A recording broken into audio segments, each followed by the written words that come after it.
Perguntas e Respostas 2.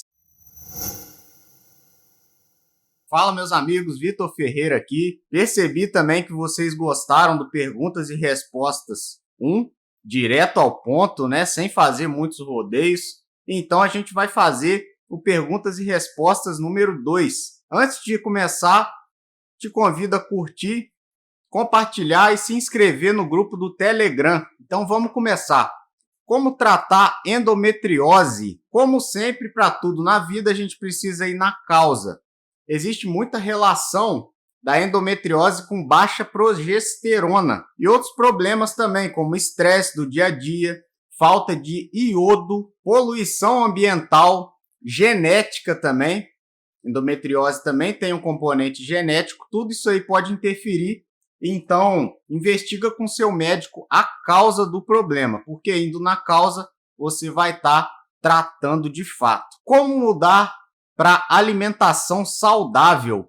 Eu me alimento mal, mas eu quero ter um estilo de vida saudável, começando pela alimentação. O que é que eu faço? Primeiro passo que eu te aconselho é decidir pela mudança, porque os pensamentos geram sentimentos, os sentimentos geram ações e as ações geram resultados. E depois joga tudo fora. Tudo que é porcaria da sua cozinha você vai jogar fora. E compre os alimentos saudáveis, que a gente está recomendando aqui. Ande com pessoas saudáveis também. E depois você vai ver que, depois que se formar o hábito, você vai ver que vai ser muito mais fácil. Queda da imunidade decorrente da menstruação. O que fazer? Bom, se for anemia por deficiência de ferro da menstruação, te aconselho a repor esse ferro. Além do ferro, vitamina C, magnésio e vitamina D3. Gordura da carne é saudável? Em torno de 4% da gordura da carne é poliinsaturada, que é a gordura que não é saudável. E o restante, 96% é saudável, ou seja, gordura saturada e monoinsaturada. Então você pode comer carne à vontade, sem medo, sem se preocupar com essa questão aí de gorduras maléficas da carne. Fazer quanto tempo de jejum para manter o peso? Então vamos lá, com 12 horas de jejum você já descansa o seu trato gastrointestinal. Com 16 horas você já começa a aumentar a queima de gordura. Com 24 horas já começa a autofagia, cetonas começam a ser liberadas no sangue. Com 36 horas, a autofagia aumenta em 300%. Com 48 horas, aumenta a regeneração do sistema imunológico. Só que para manter o peso, né? A pergunta foi essa. Quanto maior o tempo de jejum, maior vai ter que ser a ingestão calórica nas janelas de alimentação. Então, período que você estiver se alimentando, você vai ter que ingerir uma quantidade maior de alimento, que é para poder compensar o período que você não estava se alimentando. E aí você consegue manter o seu peso dessa forma aí. Lembrando que alimentos saudáveis, né? Não adianta você fazer até 48 horas de jejum e depois enfiar o pé na jaca, porque você vai estar colocando todo o trabalho que você, todo o benefício que você deu para o seu corpo, você vai estar jogando morro abaixo, você vai estar praticamente deletando tudo que você fez de bom. Então não vale a pena quebrar o jejum de qualquer forma. Cansaço e falta de ar. O que pode ser? Pessoa que tem seus exames normais, só que ela se sente cansada e tem falta de ar. Ela me perguntou isso. Bom, será que os exames eles foram feitos completos? Foi feito tudo que você realmente precisava? Foi pedido tudo? Todos os marcadores? Essa é a primeira pergunta. Será que foram bem avaliados esses exames nos quartis otimizados? Já excluiu a possibilidade de fadiga adrenal, hipotiroidismo, anemia, diabetes, depressão, doenças respiratórias? Você dorme bem? Pode ser Covid também, nessa fase que a gente está vivendo, também precisa descartar. Em quanto tempo começo a ter resultado no emagrecimento? Essa pergunta é muito individual, tá? Depende do que é resultado para você, as suas individualidades.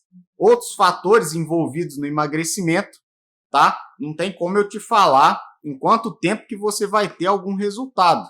Isso aí é como falar que eu tenho uma bola de cristal aqui, que eu sei prever o futuro. Mas a gente tem algumas estimativas, é claro. Porque numa dieta cetogênica, por exemplo, o nosso corpo se adapta a queimar gordura em média em até 14 dias. No máximo em até 14 dias, aliás. A média é 7 dias para o nosso corpo adaptar o nosso metabolismo da queima de carboidrato para a queima de gordura. Então, 7 dias seria esse tempo aí. Mas cada organismo é individual, como eu falei. Isso pode durar mais um pouco em algumas pessoas, pode durar menos em outras pessoas. Em dietas mais liberais, com mais carboidratos, pode demorar até um mês ou próximo desse período aí. Mas se você estiver consumindo carboidratos demais, acima da low carb, dependendo dessa adaptação nem vai ocorrer, tá? Essa virada de chave para queima de gordura no lugar do carboidrato, ela pode não ocorrer se você ingerir carboidrato demais. Seu corpo não vai entender o que você quer e nem a questão não é essa também. Você não está ingerindo a qualidade alimentar que o seu corpo precisa para virar a chave. Então a questão é essa. Quanto menos carboidrato você ingerir, mais rápida é essa transição. Quanto mais carboidrato você ingerir, mais lenta vai ser essa transição. Sendo que, se for uma dieta aí um pouco acima da low carb, um pouco mais de 150 gramas de carboidrato por dia, pode ser que essa transição nem ocorra. Então, esse período de um mês aí, ele vai ser até desconsiderado, porque não vai acontecer o que você quer, porque você não está fazendo o que é necessário. Tontura e hipotensão no exercício. A maioria das vezes melhora com água e sal integral. Se você estiver fazendo low carb ou jejum intermitente, então, é praticamente certo que isso vai melhorar. O exercício com carga de intensidade moderada, ele tende a causar uma hipotensão após esse exercício pela vasodilatação simpática que acontece e a influência das substâncias vasodilatadores locais. Nossos músculos, nossos braços, nossas pernas, os vasos eles se dilatam justamente para nutrir mais o músculo que está precisando de energia. Então, pode acontecer uma hipotensão, que é a queda da pressão em consequência dessa vasodilatação que acontece, para você ter mais nutriente no seu músculo que está precisando de mais nutriente. Então, seu corpo libera umas substâncias que são chamadas vasodilatadoras locais. Você pode ter essa queda de pressão, você pode ficar um pouco tonto. E pode ser que seja falta de substrato também, nutriente, não só essa questão de hipotensão pela vasodilatação, pode ser também, então, que seja algum nutriente que você esteja deficiente, precisa investigar. Pode ser feito um teste também que chama tilt test, para excluir uma síndrome que chama síndrome vasovagal. Então, você que tem essa queda de pressão, essa tontura, ao fazer exercício, pode ser feito esse tilt test para excluir essa síndrome vasovagal. Você pode estar pesquisando na internet aí como é feito ou procurar orientação com algum cardiologista que ele vai te explicar melhor. Lipoenzimática funciona? Lipoenzimática só serve para enriquecer esteticista. Mas se você estiver se referindo às enzimas digestivas, que é minha área, eu acredito até que seja, elas ajudam sim nas pessoas que têm hipocloridria, nas pessoas que têm baixo ácido no estômago, pessoas também que têm intolerâncias alimentares. As enzimas digestivas podem ajudar nos casos de disbiose, que é a alteração da microbiota intestinal, caso de intestino irritável, idosos que já têm uma queda nessas enzimas digestivas. Na verdade, a gente já começa a ter uma queda nessas enzimas a partir dos 30 anos de idade. Então, a maioria de nós aqui já vai precisar repor essas enzimas aí, principalmente se tiver uma idade mais avançada. Porque quanto mais idade a gente tem, menos enzima digestiva, menos acidez estomacal a gente tem, mais desbiose, a tendência é toda essa aí. Então, quanto mais idoso a gente for, mais idade a gente tiver, maior necessidade também de iniciar uma suplementação, principalmente dessas enzimas. Como avaliar o colesterol? Colesterol alto não é necessariamente ruim. Triglicerídeos altos é ruim. Isso aí é ruim. Eu trabalho com a relação colesterol total dividido pelo HDL. Esse valor aí tem que ser abaixo de 3,4. E eu também trabalho com a relação triglicérides dividido pelo HDL. Essa conta aí tem que dar menos que 2. Isso aí são parâmetros que vão indicar a ausência de partículas pequenas e densas de colesterol. Essas partículas que a gente tem que ter medo. É isso aí que causa entupimento nos vasos. Não é simplesmente o fato de o colesterol estar alto, que isso aí é uma coisa ruim. Muito pelo contrário, até a gente precisa do colesterol, principalmente para fazer o hormônio esteroide. A gente tem que ter medo da partícula pequena e densa do colesterol. E a gente sabe, tem uma noção melhor, se a gente tem muita partícula pequena e densa, fazendo esse cálculo. Dividindo o colesterol total pelo HDL, tem que dar menos que 3,4.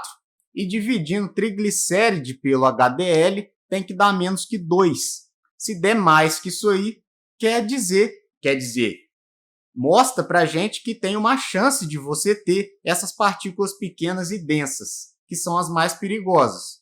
Então, te recomendo buscar uma ajuda aí para resolver essa questão. Opções de café no jejum. Vamos lá. Omelete, bacon, abacate, coco seco, aquela cenoura baby. Opções de frutas. Frutas com baixo índice glicêmico. Tá? O próprio limão, limão pequeno, kiwi, morango, ameixa, mirtilo. Isso aí são algumas opções. Claro que as frutas a gente vai precisar estar restringindo a quantidade por porção, porque tem carboidrato, tem frutose, e isso aí é o que mais atrapalha o jejum. Então, na questão de frutas, a gente precisa se policiar sim para a quantidade, para não estragar o jejum. Dê exemplos de exercício de resistência e força. Vamos lá. Exercícios aeróbicos, que seriam mais a questão de resistência. Caminhada, corrida, bicicleta, elíptico, natação, dança. Agora alguns exercícios anaeróbicos, que seriam mais a questão dos exercícios de força. O melhor disparado é musculação, para ganhar massa magra. Pilates, aquele pilates que é feito concentrando mais no exercício de força, também é válido, tá? Para ganhar massa magra. É um tipo de exercício anaeróbico, mas não pode ser também aquele pilates muito relax, muito tranquilo, porque não vai adiantar nada também, né? Crossfit, exercício com pesos. O HIIT, próprio HIIT, tem a parte anaeróbica, tem a parte aeróbica também. O HIIT aí é um dos poucos que consegue unir tanto a parte anaeróbica quanto a parte aeróbica. Uso de Puran T4 no hipotiroidismo e dificuldade de emagrecer. Veio uma pessoa me perguntar a respeito disso. Ela tinha hipotiroidismo e usava Puran T4 e estava reclamando de dificuldade de emagrecer, que é a minha especialidade. Eu não suplemento só o T4, tá? Para começar, já está errado. Se você está errado mesmo, tá? Se você está suplementando só o T4. Isso é errado. Eu sempre peço o T3 dos meus pacientes e o Puran T4, ele só tem T4. O T4, ele é pró-hormônio que precisa virar T3 para poder agir no receptor. É o hormônio que age no receptor, não é o pró-hormônio que age no receptor. Você pode ter um problema nessa conversão de T4 para T3. E aí você pode precisar repor o próprio T3 e alguns nutrientes necessários para que essa reação T4 para T3 ocorra. Porque se faltar alguns nutrientes, nosso corpo vai ter dificuldade de fazer essa reação. Então, sem isso, o emagrecimento fica bastante complicado. E a tireoide não funciona bem em um corpo que não consegue converter T4 para T3, em um corpo que tem deficiência de alguns nutrientes. para que essa reação ocorra. Então, emagrecer realmente fica muito complicado, porque a tireoide ela controla o nosso metabolismo. E aí ela vai fazer a gente gastar mais energia, gastar menos energia, ela vai aumentar ou diminuir a temperatura do nosso corpo. Então a gente precisa, isso é praticamente obrigatório, regular a nossa tireoide para ter um emagrecimento satisfatório. Então tem muita gente com hipotireoidismo que tem uma extrema dificuldade em emagrecer, e isso não precisa ser assim. Basta você regular sua tireoide que você vai ter a mesma facilidade que uma pessoa que não tem hipotireoidismo. Então, não se condene porque você tem hipotireoidismo. Basta você regular sua tireoide. Síndrome do intestino irritável e fibromialgia. Intestino irritável é mais fácil dizer o que não comer, tá? A pessoa me perguntou o que ela pode comer, qual dieta que ela pode fazer, porque ela tem síndrome do intestino irritável e tem também fibromialgia. Então, o que ela pode comer? Eu vou começar falando o que você não pode comer, porque aí vai ficar mais fácil. Trigo, leite, açúcar, café, chocolate, bebidas energéticas, chá preto, chá verde, álcool, tá? Tudo isso aí pode estar te atrapalhando a questão intestinal, a irritação do seu intestino, a inflamação do seu intestino, tá? Tudo isso aí você precisa prestar mais atenção. Não é que você não pode comer tudo isso que eu falei, mas esses alimentos, eles têm uma probabilidade de te fazer mal, né? De piorar a sua questão do intestino irritável. Para fibromialgia, é importante suplementar a vitamina D, retirar da alimentação glúten, leite e derivados, açúcar e industrializados. Voltando na questão lá do intestino irritável, eu não falei. Qual dieta que eu indico para intestino irritável? Pode ser a Low FODMAP, ou seja, uma dieta baixa em alimentos fermentáveis, porque esses alimentos fermentáveis eles têm uma tendência de ficar fermentando, obviamente, no nosso intestino. E isso pode piorar o intestino irritável. O intestino que já está irritado, entra um alimento que vai fermentar ali, que vai ficar ruminando mais tempo, pode piorar. Então, essa dieta Low FODMAP é uma opção interessante. E para a questão da fibromialgia, importante suplementar a vitamina D, retirar da alimentação, como sempre, para qualquer pessoa, isso vale, retirar glúten, leite e derivados, açúcar refinado, industrializados, suplementar magnésio, cúrcuma, pré e probióticos, regular a tireoide e adrenal e ver a questão da vitamina D. Então esse pacotão aí, eu acho que ia tratar muito bem essa sua questão do intestino irritável e fibromialgia. Faz o teste aí, depois vem falar comigo para ver se teve alguma melhora ou não. Como se livrar do açúcar no café? Essa é muito clássica também, que eu vejo quase que diariamente as pessoas colocam aquela montoeira de açúcar no café, uma coisa absurda. Então, eu sei que o problema do açúcar é um problema de muita gente. E a melhor maneira de se livrar desse problema do açúcar infelizmente, sendo radical mesmo. E eliminando o açúcar de uma vezada só. E não ficar diminuindo quantidade aos pouquinhos ali. A melhor forma é tirar de uma vez só.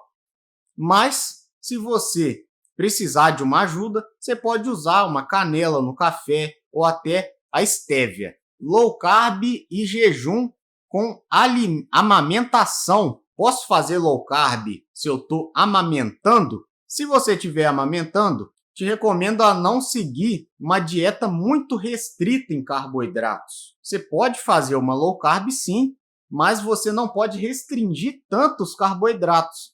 Você vai provavelmente precisar acrescentar mais carboidratos, pelo menos 50 gramas por dia, para ficar mais seguro aí. Mas facilmente você consegue essa quantidade aí, tá? Só não restrinja tanto. Só não faça uma dieta cetogênica muito restrita, porque você pode estar prejudicando aí seu bebê, né? E não é o que a gente quer. Espera um pouco aí espera esse período de amamentação. Se você quiser fazer uma dieta mais restrita, aguarda um pouquinho esse período aí, deixa passar e depois você faz. Lembre de que também é importante ingerir calorias adequadas em geral, e as demandas metabólicas do nosso corpo da amamentação provavelmente vão exigir mais calorias do que o normal. Então não é o melhor momento de você restringir essas calorias, porque o seu corpo vai demandar mais energia. Então, não recomendo dieta restrita, muito restrita de carboidrato para quem está amamentando. Pode fazer sim a low carb sem problema nenhum, mas a cetogênica eu não recomendo. Da mesma forma que eu não recomendo jejum na amamentação e a low carb muito restrita aí abaixo de 50 gramas. Então espera passar esse momento aí e depois você faz. É mais seguro, tá? Você não vai querer colocar seu filho, seu bebê em risco, né? Então é melhor não fazer isso agora. É bom a gente evitar qualquer tipo de risco, né? Não é momento para isso, como eu falei. Consigo emagrecer fazendo 20/4 de jejum associado a low carb só no jantar? É uma pergunta muito específica, né? Porque primeiro eu preciso te conhecer seus exames, conhecer qualquer problema de saúde que você possa vir a ter, saber a respeito de todas as suas vias metabólicas, como é que tá isso aí, percentual de gordura, percentual de massa magra, aí eu conseguiria te dar uma resposta mais precisa, né? Eu preciso saber também se esse 20/4, que é o jejum de 20 horas, e a janela de alimentação de 4 horas, preciso saber se isso é todo dia que você está fazendo, quantas refeições você faz por dia, o que você come nas outras refeições, tá? Porque pela pergunta que você está me fazendo, eu estou supondo aqui que você está pretendendo enfiar o pé na jaca no período que você estiver se alimentando. Então já te adianto que não vai dar certo. Porque se você está me fazendo essa pergunta, é porque eu estou deduzindo que você tem essa intenção. Porque senão a pergunta não seria essa, né? Preciso também saber como que está seu sono, seu intestino, sua atividade física. Cada pessoa é um ser único, cada organismo é individual. E pode ser que você emagreça fazendo isso que você faz, mas pode ser que outra pessoa ganhe peso. Tenha em mente que nem o jejum, nem low carb, nem cetogênica, nada vai fazer milagre se você enfiar o pé na jaca com frequência. Isso precisa ficar muito claro para você ter o resultado que você quer. O jejum não é desculpa para enfiar o pé na jaca. Como melhorar a constipação? Aumentar a hidratação. Desidratação é a maior causa de constipação intestinal. Aumentar a ingestão de fibra, atividade física, avaliar hipotiroidismo, intoxicações, intestino irritável, disbiose, alimentos inflamatórios como glúten, leite de vaca, açúcar. E ainda lembrar, se você está comendo menos, vai sair menos. Água saborizada com maçã, limão e canela. Quebra o jejum? Quebra o jejum sim, tá? A canela tem 1,84 gramas de carboidrato por colher, então quebra muito discretamente, tá? Mas quebra o jejum. E a frutose da maçã e do limão, sem espremer, tá? Sem espremer a maçã e o limão, só você jogar ele dentro ali da água, só para saborizar a água, isso aí é irrelevante. Isso aí a gente não pode nem considerar que quebra jejum. Na minha opinião, não quebra jejum isso aí, tá? Pode fazer sem problema nenhum. Agora, a questão da canela já quebra um pouco mais. Quebra discretamente também, porque seu metabolismo seu corpo vai metabolizar muito rápido aquilo ali. Então, que vai quebrar, vai. Não tem como eu te falar que não vai quebrar. Mas quebra muito rápido. Quebra aí durante 15 minutos, 20 minutos, no máximo meia hora. Então, se você faz uso disso, e basta você aumentar um pouco o tempo de jejum que você faz, meia hora, que aí você vai estar compensando, de certa forma, esse quebrar de jejum que é muito discreto. Às vezes você pode simplesmente considerar que isso aí não quebra o jejum, porque isso aí é metabolizado muito rápido pelo nosso corpo. Se você puder, evite isso aí, mas se você gosta muito de colocar canela na água e isso te ajuda a manter o jejum, pode continuar fazendo isso aí sem muito problema. Não precisa ficar noiada com isso aí não. Fruta no jejum.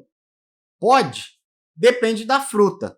São permitidas as frutas com baixo teor de frutose ou baixo índice glicêmico, carga glicêmica. Vou te dar alguns exemplos. Abacate, limão. Limão mais pequeno é boa, né? Limão menor, de menor tamanho, mas também não precisa ficar noiado com isso não. Pode ser qualquer limão.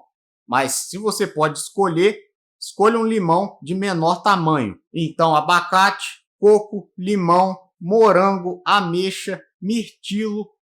Lembrando que morango, ameixa e mirtilo, e o limão também, você precisa controlar a quantidade, porque senão vai estar ultrapassando a quantidade de carboidratos que você precisa na low carb. Low FODMAP é uma boa dieta?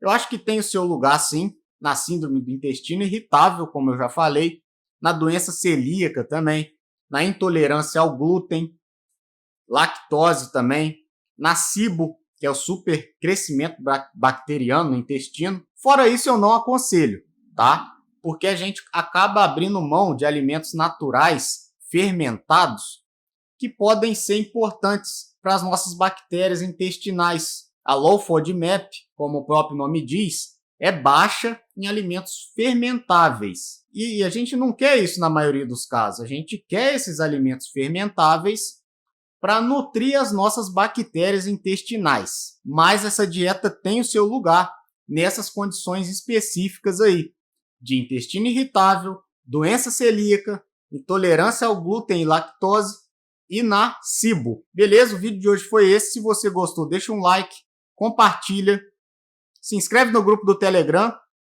e até o próximo.